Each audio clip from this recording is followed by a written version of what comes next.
rito.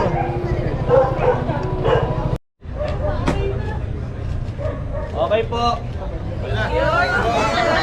Ay. Dati po, bago tayo makalari. Alam natin sa pita. Ano po, ulit po. Sabay-sabay po tayong lahat. Ano po ang pita?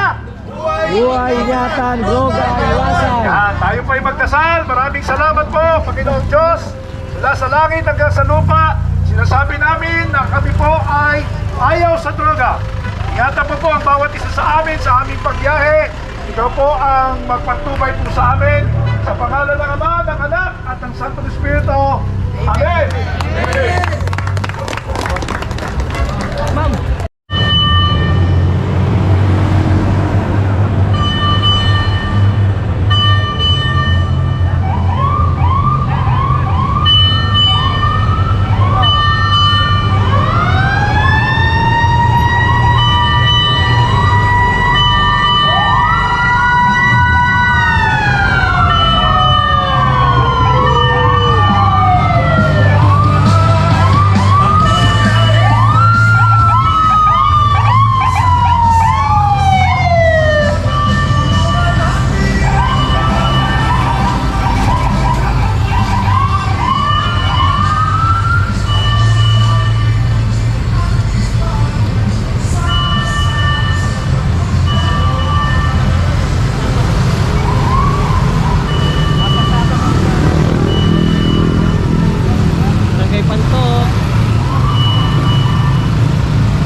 Yung parada ng may kawayan kontra droga.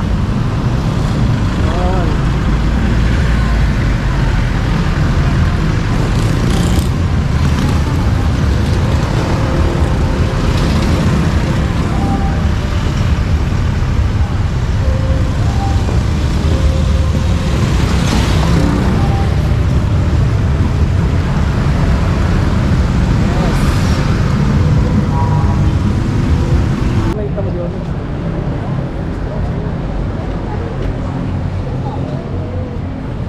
Isang magandang umaga po sa ating lahat.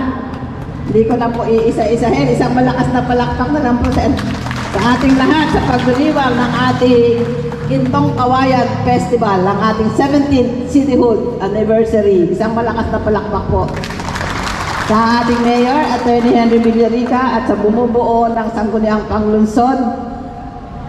Andyan po ang ating si Consultado, ang ating Chairman ng Peace and Order. Ang kampanya po sa droga ay patuloy na isa sa mga pangunahing krusada ng ating city government para ganap tayong maging isang drug-free city sa lalawigan ng Bulacan.